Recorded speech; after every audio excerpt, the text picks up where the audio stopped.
Tēnā koutou katoa, ko John Reynolds, toko ingoa ngā mihi nui kia koutou.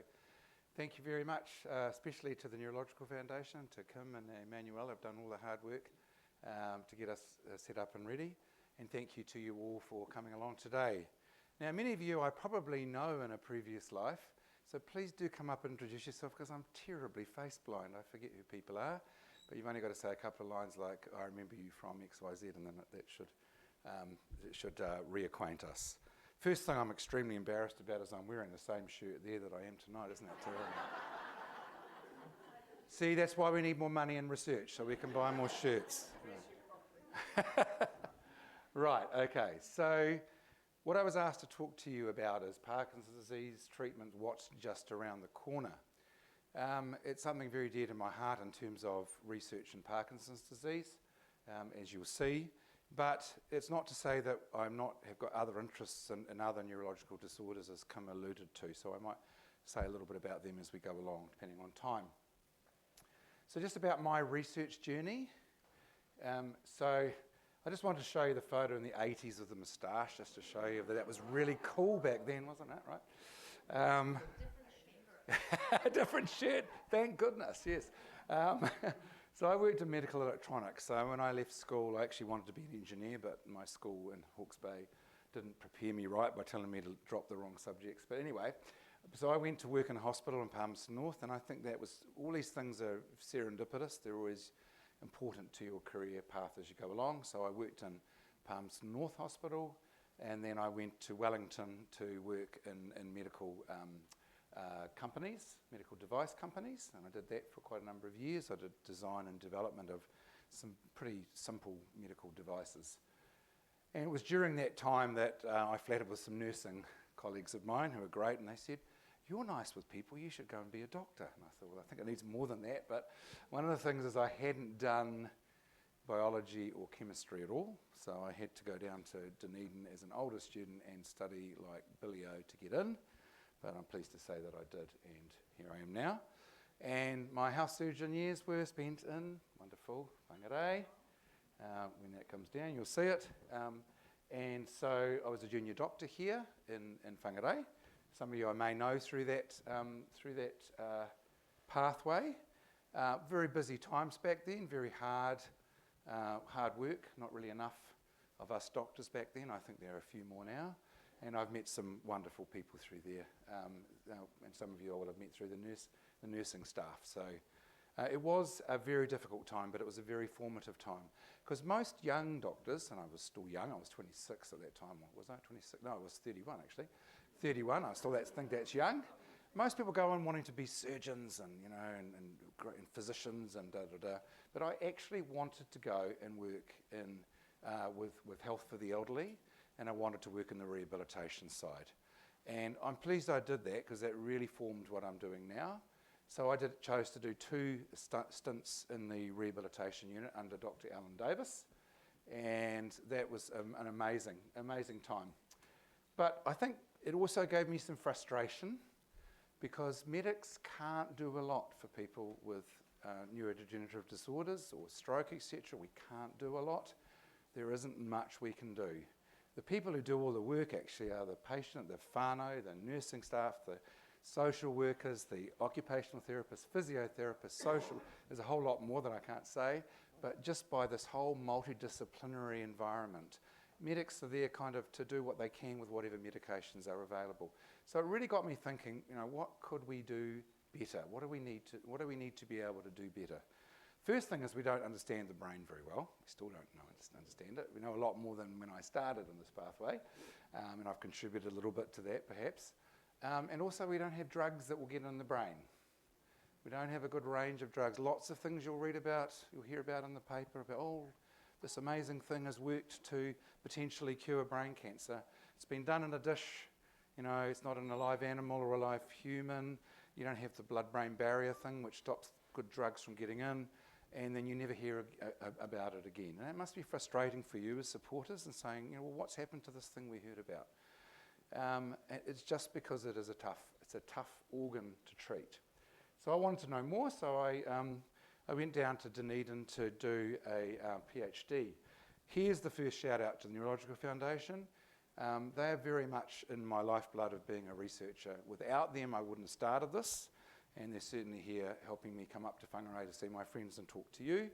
But I was successful in getting a VJ Chapman Fellowship, which is for medically qualified people to get a chance to do research. Because most of us who do medicine don't have a lot of time to do research. Sometimes you need to have it for your qualification. But to actually have a time where you can come out of clinical practice and do relevant research and then come back in was a real opportunity. So it was a real gift. I'm one of the people who didn't go back to medicine, but this is why I'm trying to give to the community now in terms of treatments. So I got my PhD in 2000. That's me looking a lot younger, but slightly better than that, and not the same shirt. Good. But I set up my own lab, focused on understanding Parkinson's disease and new treatments, and that started in 2005.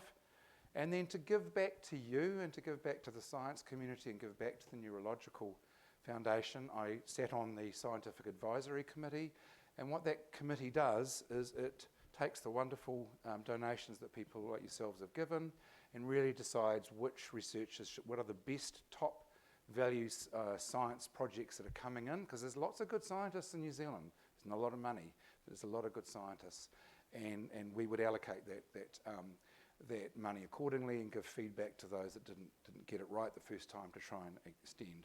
So I did that for quite some time, and I chaired the committee for a number of years, and they're still doing wonderful work now. I think we're now giving away, Neuro Foundation giving away 4 times what they did when I was back then. So, now in my PhD I did a thing called basic science. Now basic doesn't mean simple, okay? Basic science is when you just want to ask a question, how does this work in the brain? And we do that all the time. You know, how's memory formed? And you know, what is an emotion? And you know, what's attention mean? We all ask those sort of questions. So you really have to go down to the fundamental nuts and bolts to be able to find that out. And my question really was, what does dopamine, the chemical dopamine, do in the brain? And boy, we still don't really know, but we're getting closer. So I did my project, and I'll give you a quick look at what I did, was really to look at the cells that receive dopamine. By the way, I've got quite a lot of words on my slides. If you want to take photos, I'm really happy. If you see something you really like, you want to take a photograph of it, I'm quite happy to do that too. So often the words are to remind me as a prompt. So this is more of a demonstration of what we did. So these are the cells in part of the brain called the striatum. And the striatum is part of the basal ganglia. Who's heard of the basal ganglia? Probably quite a lot of you. If you've got Parkinson's, if you have someone in your whānau with Parkinson's, you'll have heard about the basal ganglia, because that is really the part of the brain that's deep nestled into the middle of the brain that really dysfunctions because it loses its dopamine. It also goes wrong in Huntington's disease, obsessive compulsive disorders, a number of different disorders that affect the basal ganglia. And these are the cells in the basal ganglia, and this is like one little cell that says 20 micrometers, so that's about 20 micrometers across. And that's one cell. Now, that cell has got all of these little things coming off, little wires with little tiny wee things on it. Now, that's just because what I did was I put an electrode into one single cell and I filled it up with a dye. In that same volume there would be 300 other of them that I haven't stained. So the brain is a busy place. There are all these neurons all talking, brain cells, neurons, all talking to each other. And they talk to each other through these little connections. So putting a little glass electrode in there, it's not an easy feat to do, filling it up, but we can also record the electrical activity. And this is a blow up of one of the little wires called the dendrites, so that bring inputs into the cell. And do you know what a cell's trying to do? All it's trying to do in the brain is trying to decide to fire or not. That's all it's doing. Brain cells just decide it's time to fire, it's time to not. And that really depends on computers. We all know about computers now. It's trying to decide which of these inputs, when they're all added together, makes that cell fire or not. So this is one of the inputs here, and this is where the sites from inputs from other brain cells are onto these things called little spines, right? And there's 10,000 of them on this cell here. So 10,000 other cells are talking to this cell at the same time. Can you see why it's so complex? Right. So what we would do artificially, between the join between one cell and another is called a synapse that you've probably heard about, which transmits chemicals between. But we'd put an electrical wire in there, and I would turn it on. And when you turn it on, you get current passing through there that you can record up here. So if you watch the animation, because I'm very proud, it took me a lot of work, if you give it a little tweak, you see this thing. And that's really summarising all of the inputs that have been turned on by that area there. Now, what my experiment was to look at what this lovely, wonderful neurochemical called dopamine does to the cell. So we'd blast dopamine on, and then we'd go back and we'd repeat and see what happened. And you can make those synapses stronger. We've made a memory. Or you can make them weaker. You've suppressed a memory, effectively. So that's really the whole basis of the end of all my years of work was to be able to do that. Of course, has got some functional relevance.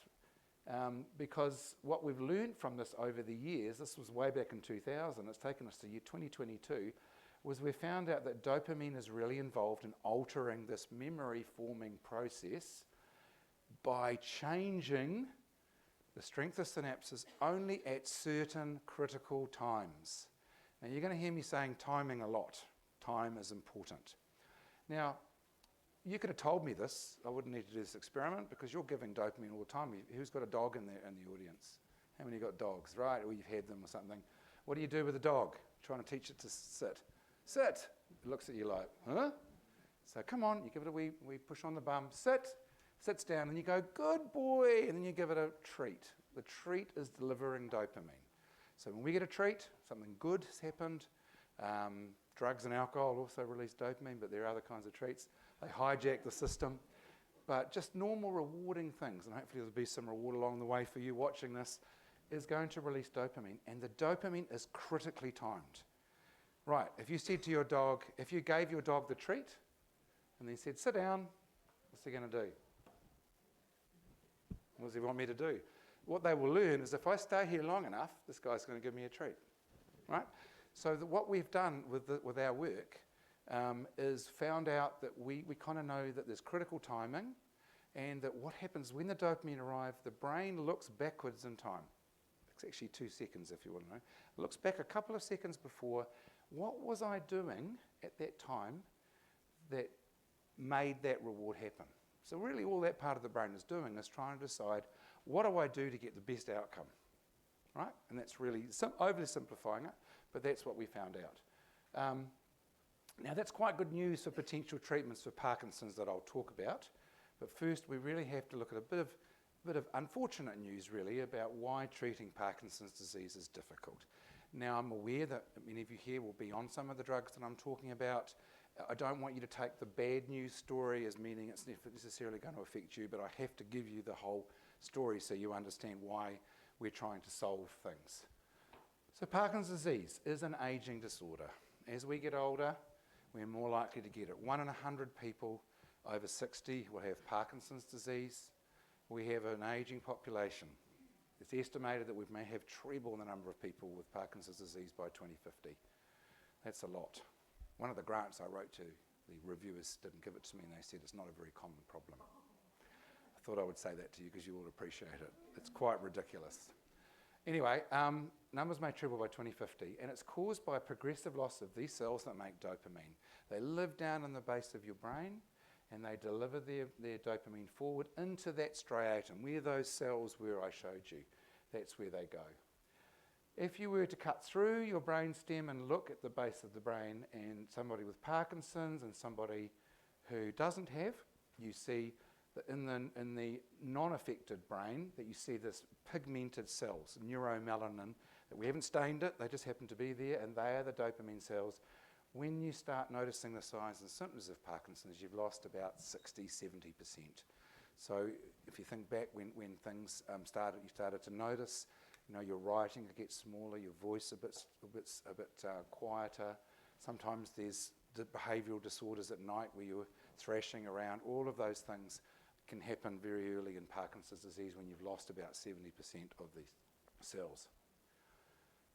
So why do they die? Well, don't really know what starts the process off. I know that's one of the questions that someone was asking. I can try and answer a little bit. We don't really know what starts it off.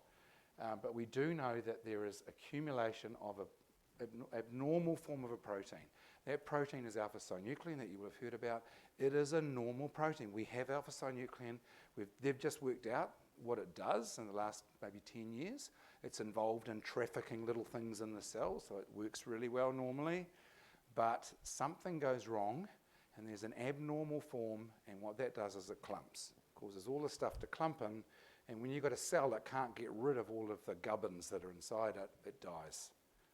So it's an abnormal form of synuclein. I'm telling you that because one of the treatments, potential treatments, will need some information. So you'd think, when I started this business in med school, we were told, just got to replace the dopamine, you've got to flood the system with dopamine, it's all good, and that will be fine. But many of you here will know that's not the case, because really the problem with replacing dopamine is it doesn't maintain the natural timing of the dopamine signal.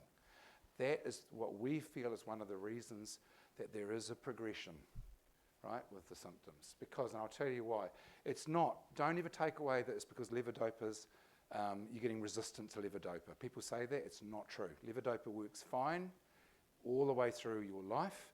It's just that the machinery changes in your brain. And here is sort of a cartoon of a nerve terminal. You remember I showed you a little spine? Imagine that the spine, and this is the input coming along that actually releases dopamine, DA. Now, what happens is you've only got 20 to 30% of those left when you start noticing you've got Parkinson's. So they work very hard. In the early stage, they're working really hard. You give levodopa, which is the most common drug. Many will be on levodopa. And levodopa works beautifully, really, really well early in the disease because it goes into these nerve terminals and it gets turned into dopamine. But then it sits there. It doesn't get released until the right time. A little impulse comes along, the dopamine gets released, does a little pulse, goes back, boom, fixed, works lovely. So really you've got 20 to 30% of these guys who are surviving who are helping you move, and you've just super loaded them by giving levodopa. That, I wish that was the end of the story, but it's not, because these guys are still dying off. So levodopa has not become more effective. What's happened is we've lost the machine that gives us the right time of dopamine. And levodopa still works, of course, as you'll know, because it gets turned into dopamine, but in other cells. The cells, the serotonin cells, for example, 5-HT, the sociable chemical, mood chemical, they make dopamine too out of levodopa, but they release them at all the wrong time. And instead of this lovely second by second, we get this hours of stimulation. And it can lead, in some people, sadly, some of you will have this, to these abnormal movements called dyskinesias. And I think it might be easier to understand why that's happening. Dopamine, the dog sits, you give them the thing, you get a little dopamine pulse and they learn that thing. If you flood it with dopamine, everything the dog does is being reinforced. So we believe that why this happens is that lots of dopamine is actually reinforcing all of the movements that you don't want. So instead of being able to focus on getting the glass, although you can, you've got all these other things that are occurring as well. And that's because the system has lost its timing. The other drugs that can be given are these agonists like pramipexole, ropinirole, which is Ropin. Some of you will be on those. And they don't need the machinery, but they have got a little bit of a checkered past, which is why your clinicians will be asking you about all sorts of things like, hypersexuality, stealing, lying, all those things that you'll know about in the community that can happen with these drugs. It's not because you're bad people, it's because these drugs drive the reward system. People have gone into gambling casinos and not left when they've started on these drugs. So when they first came out, clinicians were really excited. These are great drugs, and we've got a good uptake in New Zealand. It's great. But unfortunately, then all the side effects came. So now they're used very carefully, very sparingly, and with lots of communication. But you're probably getting asked questions from your clinician that you never thought you'd be asked, because they want to make sure those things don't happen. Okay? So that really is the problem. That's the bad news, right? That's sort of the bad news. So what are we going to do about it? I'm telling you a bit about the timing story because I'm going to tell you about what we're trying to do to address that, but that will be later. So we've got a little bit of a segue, first of all, on what's the treatment horizon for Parkinson's disease. What is out there? Right, it's semi-good news. It's promising there is hope. But I wanted to tell you about the things that are being tried to do out on the field. The first thing is, you'll know that when you develop Parkinson's, people will often say, oh, what happened before this? Did you have any problems with sleep? Did you have this REM sleep behavioural disorder, like moving in your dreams? Did you have constipation or diarrhea or balance issues? You may have been asked all of those things. And when you look back in time, you can find that, yes, I did have trouble for 10, 20 years ago. Now, wouldn't it be amazing to be able to find out at that stage and then intervene and try and slow down the death of these cells or intervene then? That's what the Holy Grail will be. We're not addressing the Holy Grail, we're addressing the symptoms, but that'll be the Holy Grail, predicting and then being able to intervene. So the first part of it is how do we predict people are going to get Parkinson's disease? Okay, so there are diagnostic tests. There's an enzyme called glucocerebrosidase that's coded by this gene called GBA1. Many of you might know this. They might know your status. So quite often they want to look at your GBA1 status to see whether you have got that biomarker. It's not very sensitive though. It's only 10 to 15% of people, but it's involved in really trafficking bad stuff out of the cells. So that's not good enough to be a biomarker. That sensitivity is not really enough, but clinicians still want to have it for the picture. So the really big exciting thing that has happened, which is kind of cool, you might have heard about it, I'm not if the Neuro Foundation have talked about it, it's got a terrible name. Alpha-synuclein seed amplification assay. Rolls off your tongue, doesn't it? But you know what alpha-synuclein, because I've told you, is the protein that can go wrong. This is a bit of a breakthrough in terms of diagnosis, which is good. Now, it just so happens that alpha-synuclein you can pick up alpha-synuclein in the cerebrospinal fluid. The fluid that bathes your brain, that goes down your spinal cord, is called cerebrospinal fluid. And the way to get it out is unfortunately a lumbar puncture, which isn't the nicest. Many of you will have had one of those. I hated doing them. I wasn't very good at it either. But it's quite hard to do. That's a lumbar puncture. But the way they found this out, Michael J. Fox Foundation found this out over 9 years, 1,100 people. And what they did was they looked at the CSF of different groups. A group of people with Parkinson's, a group of people who had GBA mutations at risk, that didn't actually have it, but could have, and a group that we call pre-Parkinson's. Now, they didn't know they were going to get Parkinson's, but what they did at the end of the study, they said, well, okay, here's 30 people that got Parkinson's, so let's look back at the results that we took before that it happened. And people who don't have the disease, and they measure this biomarker in the fluid. Now, what is the biomarker? Right, so normal alpha-synuclein is great. They would have alpha-synuclein, and what they would do, if you put normal alpha-synuclein next to the alpha-synuclein of those of you who have Parkinson's, what will happen is there'll be immediate clumping. For some reason, the good stuff and the bad stuff go and form clumping. Some clever person found that out. And what they did then was they said, well, okay, we'll put a little fluorescent dye in there that when it'll only light up when there's clumps. So then what they would do is they would take the person's CSF from their back with the lumbar puncture, and they'd mix it with normal CSF with this marker in, and kaboom, they could see. If they get the fluorescence, they know the person has Parkinson's, and so that was the marker they were using. And these figures, if these mean anything to you, I was talking about 10 to 15% of people with GBA. But look, if you have Parkinson's disease, 88% of people will show this effect. So it's highly sensitive. And if you do have reduced sense of smell, that was one of the other prodromal things I didn't mention, if you have that and Parkinson's, then 99% of people will show positive tests. That's really good news. Right? That's amazing. Probably doesn't mean a lot if those of you already got Parkinson's, but if we're talking about coming along and trying to confirm it. So if you do have Parkinson's, you're very likely to show the marker. The other thing we have to think about is the specificity. If you don't have the marker, does that mean you're not going to have Parkinson's? Well, that was good too, 96%. Good test. Not many tests as good as that, right? And interestingly, the pre-Parkinson's group, 86% of them showed it.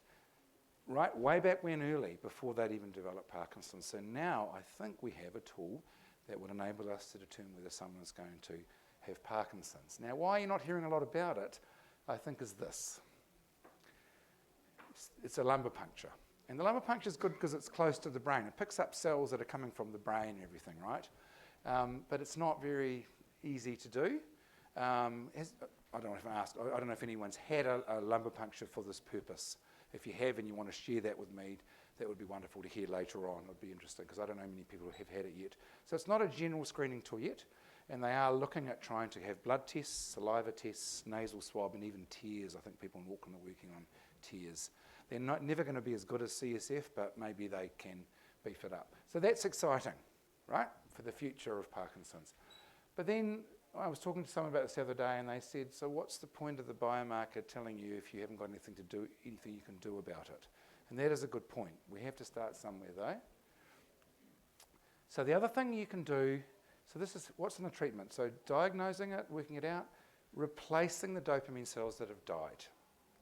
Right, you're losing dopamine cells, so why can't we replace them? Now, another stop press exciting thing, it's just come out of Nature actually this month, it's how fresh this is it's a study funded by a biotech company. Sometimes you've got to look at that a little bit carefully, look, well, you know, is the company telling us what we want to know? The basic bottom line is that these companies have to, you know, these kind of tests have to be done with people with a lot of money, and usually they're drug companies, etc. But it's a company that did this where they implanted people with Parkinson's disease with these cells that I'll tell you a little bit about in a minute, and they wanted to see what happened over the last 2 years. This was a safety trial. We always start with safety and feasibility. How do you go about it? How safe is it? We have to start with that before we do anything else, so that's what this was. It's a thing called an open label study, and that means that the person knows they're getting the cells, the clinician knows they're getting the cells, so there's nothing blinded. So it's obviously biased, you know, you ask the person, how do you feel? I feel much better, you know. So they can't really do much about saying whether it's any good, so there's no placebo group. Now here's potential issues. Some of you will have strong views on this. I sit neutrally on the whole thing, but these were human embryonic stem cells. This is not new, this has been done for, in the past. It had a bit of, fell into ill repute many years ago, but basically these are formed from human embryos that are like 3 to 5 days old. Of course, you have your own views about whether that's going to be a viable human or not, but that's really what they took, and they've done some fancy things to turn them into dopamine cells. There wasn't good history on this, because what can happen if you give these cells in the past, they can make people have these terrible abnormal movements. And once you've done that, you can't do anything about it. So I've got to be very careful about that. Out of the 12 people, 1 person had a seizure during the surgery. Otherwise, they were well tolerated. They think, anecdotally, the off state, you know, the time you're off time, how much you feel you can't move, that was decreased anecdotally, so it might be useful. Now, the people needed to be immunosuppressed for 12 months, so that means remove any immune response. So if you had immunosuppression, you'll know you've got to be very careful you don't get sources of infection, etc. Any fever, you've got to go in and be treated. So that's not a nice thing to do, but they needed to immunosuppress them for 12 months. I've underlined that because I'm going to come back to it. They are going to move to a phase 3 trial this year. So watch this space, interesting, and you'll have your own views about embryonic stem cells, etc. There are some things that could be good about this, though, is that we can circumvent some of the ethical problems by using cells that have come from the patient's own skin, where they've done some magic chemistry on them and turned them into dopamine cells. I've got colleagues in Otago who are doing this. Stephanie Hughes, Indra Bazak have done this. People in Auckland, Brom and Connor have done this kind of thing, turning patients' own cells into reprogramming them. They're not at the stage yet that they can be transplanted, but watch the space on this one too. It's taking a lot longer than I thought, but that's a possibility. Right, so there are ethical issues to think about. What else can you do? You can replace the dopamine cells, you can predict, you can minimise treatment shortfalls by modifying the disease. Can you slow down the disease? Holy grail, like I said. Or you could just forget about the existing dopamine cells and do another treatment. Why has that got asterisks? Because that's what we're doing, right? Don't forget about the dopamine cells and what state they are. Try and provide another therapy. And basically what we're trying to do is change the fuel tank. And I'll tell you about that in a minute. Right, some examples. Now, this is a really complex diagram. I want you all to write this down, please. I'm going to give you a little test. Thank you. Yeah, you can photograph it. Go ahead. This is actually from a review from 2021. So it's not directly up to date, but it's going to give it's meant to give you hope, this, right? This is basically telling you, at that stage, all of the drugs that were in use for Parkinson's disease and current use of various trials, at that stage, snapshot 2021, in that stage there were 2,800 drugs registered on the clinical trials database. So there's lots of work going on. People are doing a lot of work. You know, you don't hear a lot about it because things don't always work. But what they've done is the authors divided this in halfway to symptomatic therapies, those drugs that make you feel better. You know, decreasing your off time, increasing your on time, etc. And those that are actually modifying the disease, those that are slowing down the course of the disease. Right, there's immediately apparent some difference about them. But let's just talk, because I want to tell you about this because I've said a bit. Phase 1, right? Now you may know this. Phase 1 trials are usually healthy people, often students that want a bit of money. That's okay. They get paid a bit of money to sit in a room and they'll give them the drug at a low dose to see if there's any side effects, any issues to come up. And usually that works fine. There have been a few bad cases in the past where things have gone wrong. And they'll do it for dosing, safety, side effects. Usually starts in there. Now if you look just at that graph there, roughly half and half. There's about as many symptomatic therapies as there are disease-modifying therapies at that time in those trials. Phase 2 are larger groups, and these are the ones where you actually try to see if it's better than something else. They're larger groups, 10 to 100. Some of you will have been involved in these trials. There are trials that are going on in New Zealand to determine the effectiveness of the drug, safety and side effects. But they're quite small numbers, and you've got to ask yourself, if it works in 20 people, what is it going to do in 200? Because 20, you could have a lucky break, right? So then you go to phase 3. Again, that's like 50-50. But then you go to phase 3, and these are the real gold standard trials, randomised control. So you're randomised, you don't know whether you're getting drug or placebo. Many of you will have been involved in these studies. They compare a drug often to a gold standard, and those are the ones that go to approval if they work. Here's the bad news. So many of these disease-modifying drugs just don't get through to phase 3 because this is a hard question to answer. There's quite a lot coming through on phase 3 for symptomatic, and that probably makes you feel good.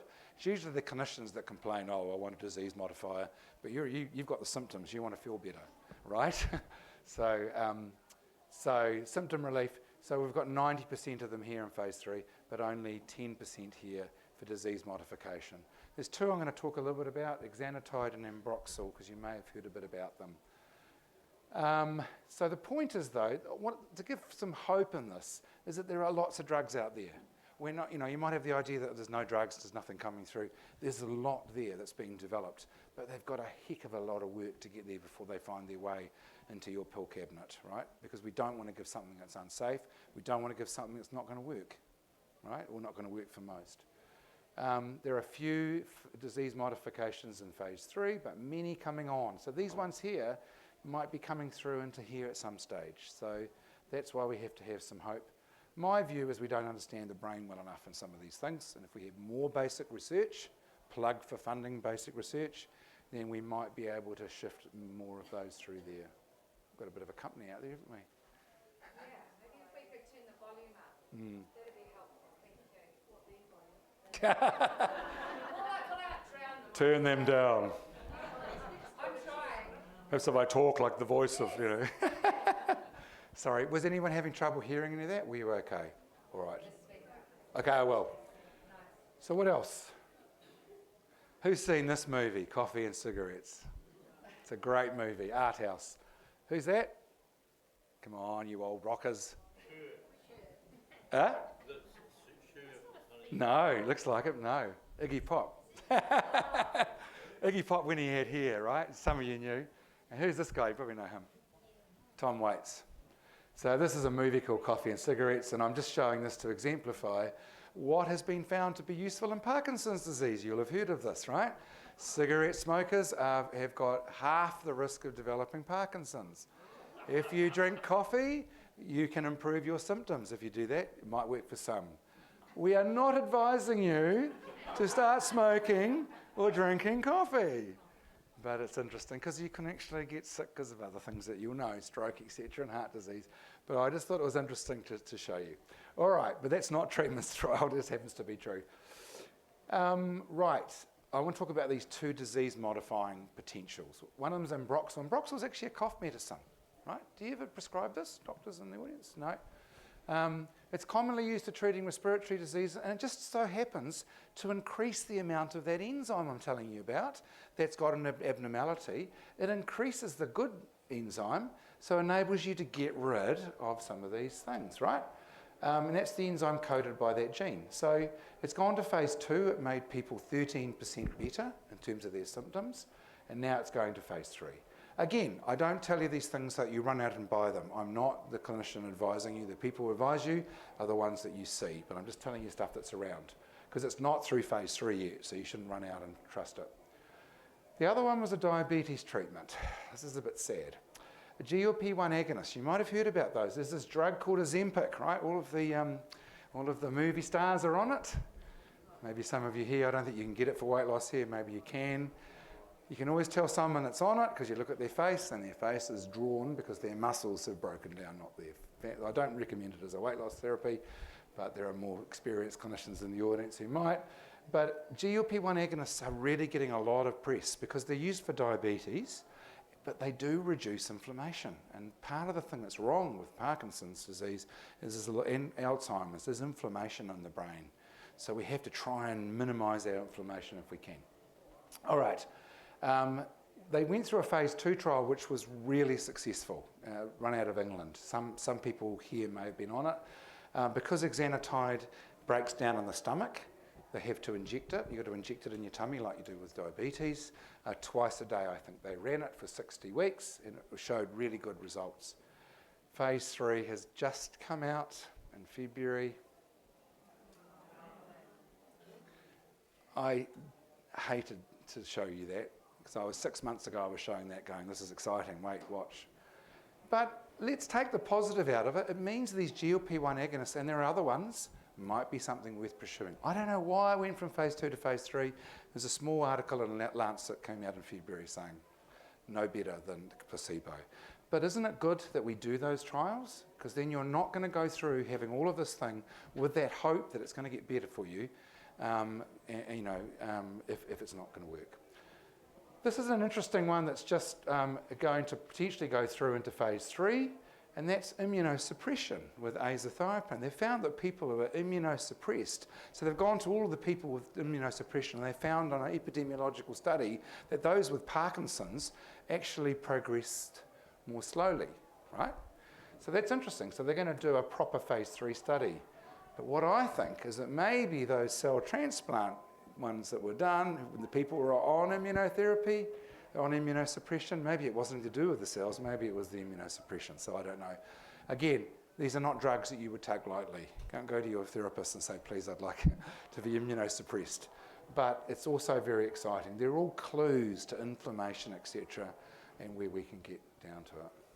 It's really loud, isn't it? So the first disease-modifying drug is still on the horizon somewhere.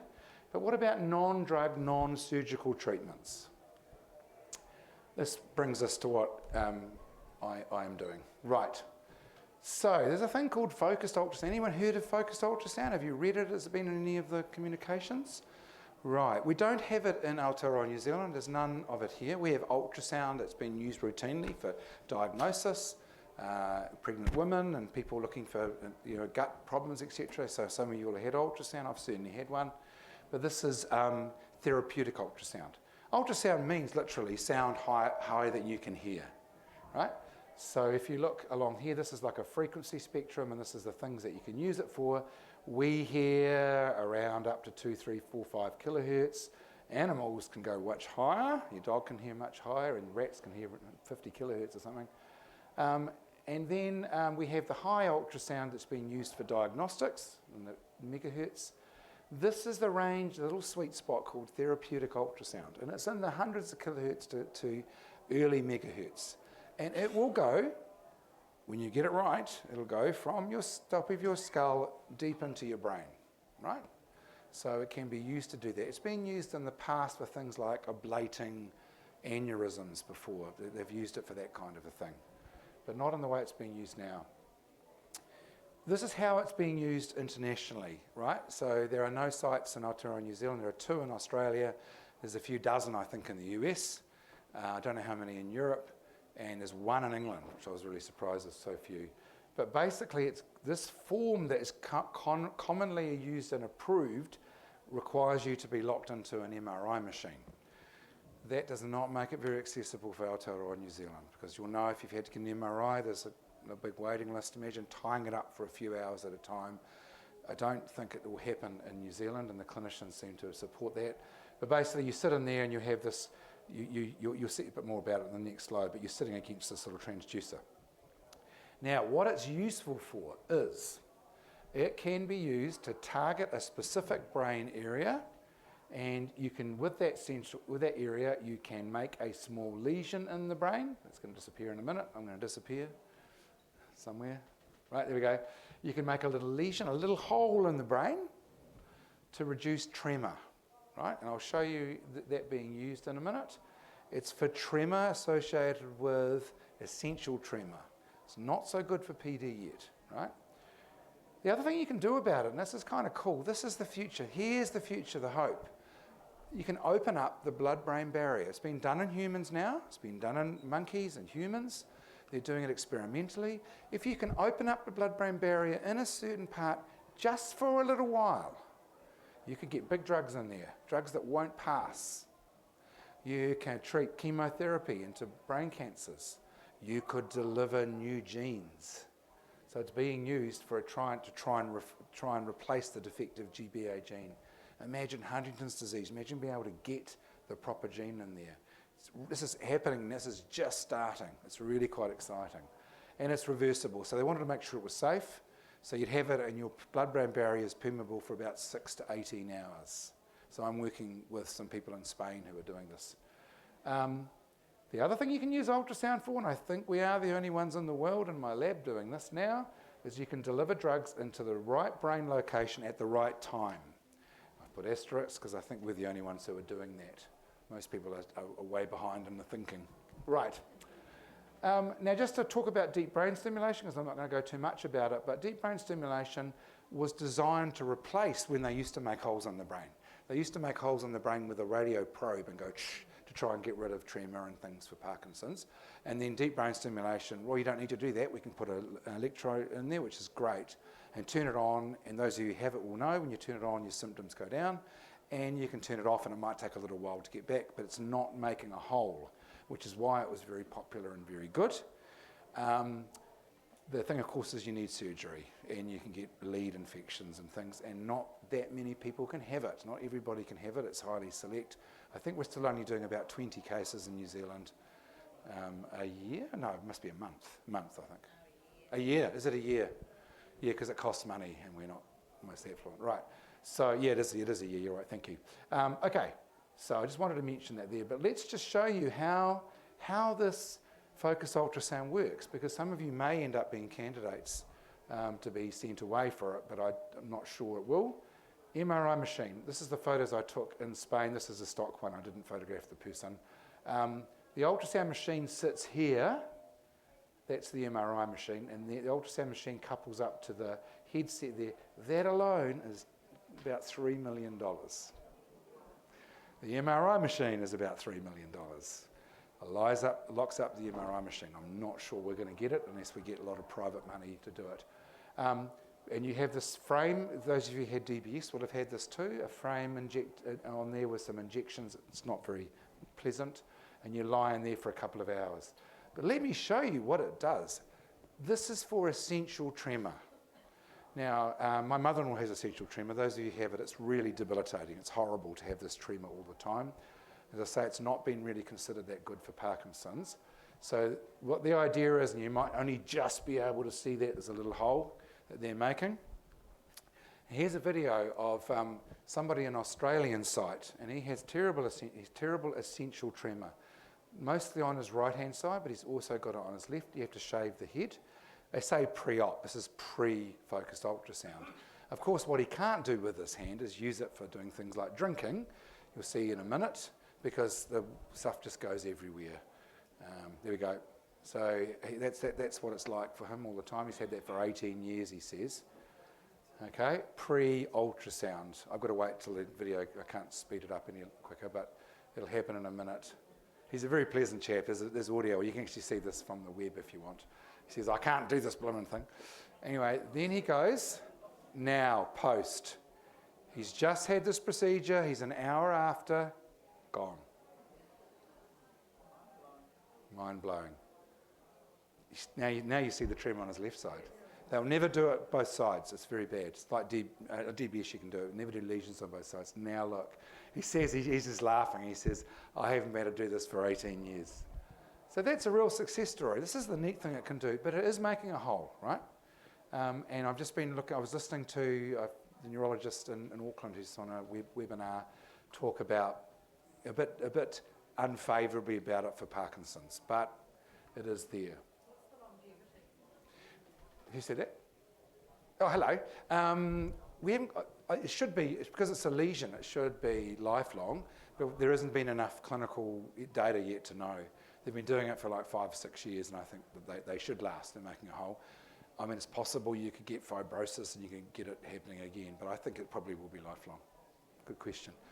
So what are we doing? Come on, John, hurry up. What are we doing? Right. We want to use focused ultrasound. Am I running too late? I'm nearly there. To mimic the dopamine signal in Parkinson's. Now, I've got you all convinced of the importance of timing of dopamine, right? Now, dopamine cells themselves actually fire along with like a really bad clock, like and what they do when they fire like that normally, there's a very tiny amount of dopamine. We live on a very tiny amount normally, but then there's this great big burst, a reward, something important that's happened. And what that does is it fills your brain with dopamine for a matter of a second or two. That's really how it works normally. So you can't emulate that with a pill, but we believe what you've got to do, you've got to replace dopamine in a manner that mimics this. All right, so you want to mimic these natural short bursts. And then I think the big claim would be, and we can't test it yet till we've got it clinically approved, that we can stave off the possibility of developing dyskinesias with time and maybe start to reverse them. It's a big claim, and I shouldn't say it in the public, but that's why we're trying to do this. So what's our solution? We're trying to make a portable, accessible ultrasound device coupled with a drug carrier system which will enable us to be able to deliver drugs at natural timing into the areas they want to be. So the drugs are packaged in these things called liposomes. You may have heard about them. They became known a lot about during vaccines. So you can package things inside this, and you put them in the bloodstream, and they float around. And basically, they hide the drug from the body. The drug's just floating around. Liposomes are basically like little bits of cell membrane that we have all the way through. So these are floating around, and they're not going to do anything until the drug is released from them. And that, very diagrammatically, is done using ultrasound and software that will enable you to emulate this, to blast them and to release from there in the place that you want them at the time that you want. Now, we can do this. We're a long way to being able to test it in clinical trial, but we can do it. And it can also be used potentially for brain cancers, for intractable epilepsy, for people who have epileptic. Some people have epileptic seizures, 20s and 30s. Some of you may have people in your whānau that have that. And really, to be able to focus on the area and shut it down would be amazing too. And other things as well. So a very short video just to show you how our system will work. So imagine you want to try and get pulses into various parts of the brain, at certain timing. You cannot do that second by second with a pill. There's this blood-brain barrier I talked about, and the blood-brain barrier is very useful for stopping bad bugs from getting in there, some bad bugs, right? You don't want them in, but it also stops the drugs that we want, the big drugs, the big chemotherapeutic agents. Here's a liposome, biological package, sitting there full of the drug. Let's say it's full of ropinirole. Those of you on ropinirole, we use that. floating along, and it's going to stay there until we turn on the ultrasound and we hit the liposomes going past. So there they go, bang, they release the drug. Because this drug readily crosses into the brain, it'll come and it'll give you a little pulse, which is really what we need to do. We can also use the same system for making that blood-brain barrier leaky reversibly, and this is what they're doing with the bigger machines overseas, and you apply these things called microbubbles. They contain gas, and when they hit ultrasound, they go like this. They cause mechanical effects, and they reversibly pull these blood cells apart. Reversibly, they'll go back. Then you can get your big drugs in, and away you go. So this is how it might look for somebody wearing one. You'd probably have to have your head shaved, worst case scenario, with a wig on there or something. And these are the downsides. Head shaved, probably liposomes injected every 3 days or so. We're trying to find ways of doing this as best as we can. But then you'd have it in there and it wouldn't release until the ultrasound was released. What does it look like? Oh. So we want to do targeted delivery from liposomes with a wearable headset. If this was for Parkinson's, you would need to wear it on your head during the day. So this is a concept drawing from a design engineering firm that's working with us. You'd have to put it on your head each day, and you'd have to have liposomes injected. So those are the bad sides of it. We're working on getting the liposomes lasting as long as we can. This is kind of very early prototype. I'm going to pass it around. It's actually just to show you. You can see it sitting on your head if you want, but it's not really going to be like that. It's going to be more like this, flexible but with rigid places for the transducers. So when you hold it, you'll find that feels sticky. Those are the little pads that will go on the head. They feel a bit sticky, so if you don't want that, just touch the metal. You can pass it around quite happily if you wish to have a look and see. You probably need 4 of those transducers sitting there to target an area on both sides. So I'm nearly there. So liposomes have got to be administered by regular injection. But not only can this be used for Parkinson's or epilepsy, etc., we're hoping we can just use the ultrasound without liposomes for things like neuromodulation, tinnitus. There will be at least 5 people in this room with tinnitus now. It's a really terrible disorder, right? We have done experiments with rats that suggest that we can do this just with the stim that we want to be able to do with ultrasound, and potentially stroke rehabilitation. We've done some work with stroke in terms of electrical stim, which we could also translate with this. I'm giving a lot of promises, but I'm telling you what we're trying to do. And then blood-brain barrier opening for gene therapy or cancer. So the reality is that we will move ahead more rapidly with tinnitus because it doesn't need the drugs to be approved for FDA. We just need to have the headset approved, and that will lay the foundation for the drug work that we would need to do. So non-invasive drug delivery and brain neuromodulation is what we're doing in little old Dunedin. So what can you do to combat neurological disorders? You'll have heard this many times. Good for your heart, good for your brain. I'm sure you're all here motivated to be here, so I guess you do this. Lots of regular exercise. Don't go crazy. You don't have to do marathons. Good stretching, good exercise. I'm sure you'll have Parkinson's physiotherapists that you'll be seeing that will be helping with this, and eating good stuff, leafy vegetables, nuts, you know the whole stuff, fish, etc. All of those good things. Behavioural changes do make a difference. So if you've done it, I'd be really love to hear stories afterwards of those of you who've done this and found that you've made a difference.